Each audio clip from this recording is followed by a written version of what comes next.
I don't think I've ever seen an established show play and toy around with so many different forms of storytelling. But Snowfall is definitely running through the gamut.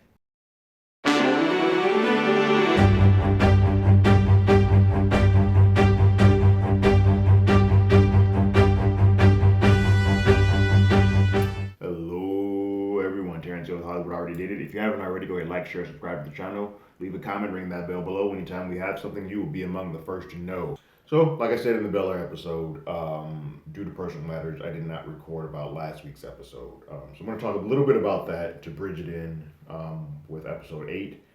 So, in episode 7, we got to see it was basically a Jerome episode, Jerome centric episode. He was trying to find himself. He was going to go look for peaches, and in that process, he found a doctor that kind of like put some knowledge in him, and he found out that peaches was basically strung out on his own supply.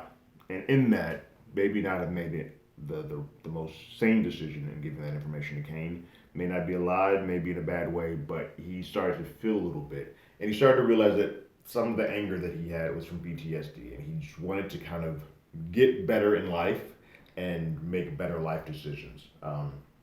In doing so, he told Louie that I sort of want to back out of this, and proposed, and that she agreed, and so he seems to be putting himself back on the foot of not being a part of this. Out of all of the people that are sort of entrenched in this game, he's the one that got there the most reluctantly. He never wanted his nephew in the game. He never wanted his girl in the game, and he himself never wanted to be a part of it. So it ends. That episode ends with him kind of going back to his old school home and kind of basically reconnecting with himself, finding himself again. A couple other key points that happen in that episode. Louie does make a deal with her crooked cop to actually go forth and execute Kane, despite the fact that Leon earlier in that episode had already sort of formed a pact with Kane and that they were not going to. They have made a mutual decision not to attack each other and leaving more bloodshed. But Louie's still kind of going off on her own, is putting forth a path that I think is going to sort of mess up everything that kind of happens for Franklin and his family. Episode 8, called Celebration, is essentially another bottle episode, which we've had about 3 of those in this season, where we all spend the majority of the time at a wedding. It's called Celebration, and it is Louie and Jerome's wedding day, and we get to see the wedding and all of that stuff. Before the wedding happens, though, we get a couple of set up pieces that kind of bridge from that episode to this episode. There's a time gap, because and it's not clear how much time has passed, but there's a minute in the beginning of this episode where it's like, hey, yeah, we're going to get married in like 3 months, and then we're at the wedding. So you can kind of see the 3 months have passed. But before that, V goes to see Kane, and just to verify that there'll be no more attacks. And Kane at that point is like, yeah, no, we're good here. I made a deal with Leon, and we gonna ride it out. She unfortunately does give the information that she is both Franklin's girlfriend and that she is pregnant, which I I stated a few videos back. That's when it come back. I was hoping that no one gave that information to Kane, because even though they seem like they have a truce, Louie is doing everything humanly possible to f all that up, and so that's not going to sit well with Kane if it doesn't get handled correctly. We also see Sissy talking to her contact, and my issue with a lot of what's happening in this season of Snowfall is just that a lot of characters are doing things that don't jive with what we've seen the majority of their characters doing throughout the history of the show. Sissy has been all about her son, and now she's doing, and has seemed to be actively a part of the drug game. Now, even though her husband is gone, which is, I guess, that what they're using as the catalyst, some of the decisions she's making just don't make sense with who she is. But she is still toying back and forth with whether or not to give up Franklin and the drug game. And she tells them that every player that they want to have in the book is going to be there at the wedding. Jesus, mama. And then the other thing that really happens before the wedding is that Louie meets Teddy at a drop and tells Teddy that she wants to have a one-on-one connection with the drugs and doesn't want Franklin in. Gustavo's there. He's aware. He hears it. Eventually, that's Gustavo, as close as he is now to Franklin, is going to get that back. So he even has his moment of sadness. Like, what are you doing? Um, Louie has the brass ring. She smells it, she senses it, and now she doesn't want to let it go, and she wants complete control. And now she's getting herself in deeper. And Teddy's like, all right, cool. He's like, I'm surprised you didn't. She's like, I want to go to the Colombians himself, but I chose you. And Teddy even knows, like, yeah, the devil you know is better than one than you don't. She can't trust Teddy, but at least she knows this one. Louis does inform Jerome that that's happening, and Jerome's like, you can't. You got me going against my family. Like, that's my blood. And they kind of just trying to decide when it's going to start a war within the family. And Jerome's kind of like, well, when do we tell them? And they're like, well, let's wait till after the wedding. And boy, what a wedding it is. The wedding's happening, and Scully thinks his gifts to everyone will be to, and since everybody's going to be eating the chocolate fondue with strawberries, he's like, I'm going to lace this with LSD. So he puts LSD in the chocolate, and then we just get an LSD-infused celebration. There are a couple players that don't take it. Wanda is allergic to chocolate, so she doesn't have it, and then Franklin's V also does not take it. She just wasn't feeling it. Good thing, because I think a pregnant LSD, Franklin would have been pissed off. But then the episode becomes something else, and I don't like it. I think we've had a Warriors road trip movie with some tigers and shit, and we've then had this episode where it becomes this LSD infused party episode. Just give me Snowfall. Just get back to the actual, like, let's get to the real drama and meat of this. There are layers of it there are pieces of it here, but we started doing these things where we're doing real weird camera angles of LSD trips and all of that. I'm like, that's not what this show is, nor has it ever been, and I don't know what we're trying to do. There are some good things that come out of it, but as a whole, it does not work for me. I think the announcement this week that season 6 is going to be the final season is good, because maybe it allows them to focus a little bit more and kind of tell a more tight-knit, straightforward story, but I think they're starting to run out of, the wheels are starting to fall off a little bit, and I don't think I've ever seen a show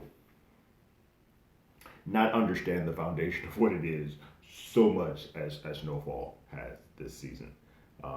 The tiger seems to be the shark that a lot of people think it has jumped, and I didn't want to get there, but I think I'm starting to think that might be the case.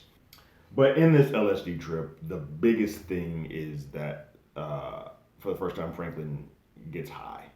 He doesn't drink before. He doesn't ever taken his own supply, so he is dosed, and he does not know how to react. He's having a bad reaction to it. He's tripping. He's seeing people he's murdered. He's seeing himself and having a conversation. A pretty good one-on-one monologue, I think, that works. A little bit over-dramatic and too stylized, Euphoria style, but with colors and everything. But it's a pretty good spot in kind of having him question his point. It's one of those Shakespearean moments where you speak to yourself and you kind of are like, what the hell have you been doing? You've been killing anybody that gets in your way. If they get in the way, they get in the way, you gotta get in the way. You just kill them instead of thinking things through and doing what's best for humanity. You're so concerned about their riches. And in that, he starts having sort of heart-to-hearts with folks. There's a heart-to-heart with Leon, who they kind of come to a mutual respect and say, hey, I do love you, and I appreciate you. Leon is kind of like, I want to go do this trip stuff. Avi has him thinking about like going to go see the world and do things and get out of just these blocks in this neighborhood. Sissy is sort of on a trip, but she can handle hers a little bit more. She checks on Franklin and kind of gets him there, and then they have a tiff. In that, she goes to talk to the agents that are there at the party to sort of spy and take out Franklin. And she starts freaking them out. Like, hey, yo, go away. I don't want it. I want to renege. I want to pull back on everything that I was thinking before. Which just goes on to show you that I don't think they have a one, like, either have her be completely like, I'm in this, or don't. But this wishy-washy thing doesn't fit right with who Sissy has always been. She's been pretty much the one person who's steadfast and like, no, this is what I want. This is what I want. And this back and forth in regards to her son just is messy. It just doesn't seem like it fits with anything that we're doing. Wanda's being the voice of reason out there. She's making sure that everybody who's on their trip is calm and good and collected and experiencing the trip in the best way that they possibly can. There is some funny stuff that's happening in the background of a scene where Louie and Jerome are having their second vows, if you will. They're kind of overlapping, talking to each other. I get the point of the scene. I don't hear anything that they're saying. They are saying things at each other instead of to each other, and as an audience, that's what you're doing back and forth, and they're going back and forth. But there's so much happening in the scene because it's an LSD trip. There's people doggy styling in the background, some people dancing, getting their stuff on, and then you have the two of them talking back and forth. You can't really make it out, and you get to the point where they eventually say "I love you," which is, I guess, the major point of that. But the rest of it is kind of like, you guys have made a choice to shoot this way, but it means really nothing to this show, and I can't make hide or tail of it. The two biggest points that happen in this episode is one that Franklin, in his trip, calls Teddy and starts telling Teddy that, yo, I know you're trying to kill me, and I'm gonna kill you first. Because I guess he pages him in his trip, and then Teddy calls, and that sort of interaction happens. I'm gonna kill you, and Teddy's on the other line and hears it, and it's like, wait, he's shook a little bit. And he and his new crazy ass chick Parissa are kind of like the new Bonnie and Clyde. And he goes to tell her what the call was about, and she's like, all right, cool. And she's smiling like, well, I guess we got to know what we got to do. And it looks like Teddy goes back to his office to kind of get some information and basically close up ranks so that he can get things in a position where if this is going to go down, if he is looking out over his back for Franklin, that he has himself covered in all of this. Parissa's nuts. Let's just say it. She's a horny, sexually charged nutbag, and provides a new wild card for Teddy. I think Teddy will do anything for her because he starts smiling a little bit more. Even though she's nuts, he's like, all right, I'm going to do what you want. But it does also give Teddy an Achilles heel, which he did not have before, really. He was kind of this wild man that could do whatever he wanted. Now they've sort of written in an Achilles heel for him that could be the undoing or downfall of him as a whole. The biggest thing is Franklin does, out of his coming on the downside of his trip, cuts into a dance that Jerome and Louie are having and wants to have a conversation with Louie. And in that conversation, he is telling Louie how much he loved her and has always loved her from a boy, and that nobody else had his back like she had. Which is something that I've said at the beginning of this season, is that Franklin's been speaking to Louie in a way that does not show the respect that Louie deserves. Because Louie was the first person from jump to like, yo, let's do this. I'm gonna back you up. This is what you're doing. And in that speech that Jerome and Louie sort of had back and forth at each other, you do sort of hear that she's always felt that she was the gutter girl that they brought around, and no one really wanted her outside of wanting a piece of ass. She now feels like her worth is something more. She is more than that. She's put herself on a pinnacle, and she thought for a lot of that Franklin would be understanding of that and put her at the table. And Franklin kind of finally in that says, that's my fault. You should have been right there with me. You should have been the person that's there side by side with me the whole time. We should have been tit for tat. And he says, and I think we should do that from here on out. And at that point, that is when Louie says it's too late for that. And she gives him that kiss of death on the lips that Franklin is kind of just like, wait, what the fuck have you done? Type of look. So he still doesn't know quite what's happening. And in that, there's an overlay of a sequence that the hit that Louie is put into position with the crooked cop is starting to finally go down. Because I don't know if you remember, 3 months have passed. He said it's going to be about 3 months to sort of set up, which is, again, a sloppy thing where it's like, why are we speeding? We pick and choose our time to speed things up, and we sped that up. And I don't know if it necessarily needed to be sped up. But anyway, we get to the final sequence, and we see the cops going to make a move on trying to kill Kane. And then we go to black. Two things. One, the way that they are approaching the car in that sequence, it's automatically going to fail. Like I don't even need to see what's going to happen in the next episode. He's coming to the front of the car with Kane on the passenger side. He's walking around the front. It smells of a hit, and so this is definitely going to fail.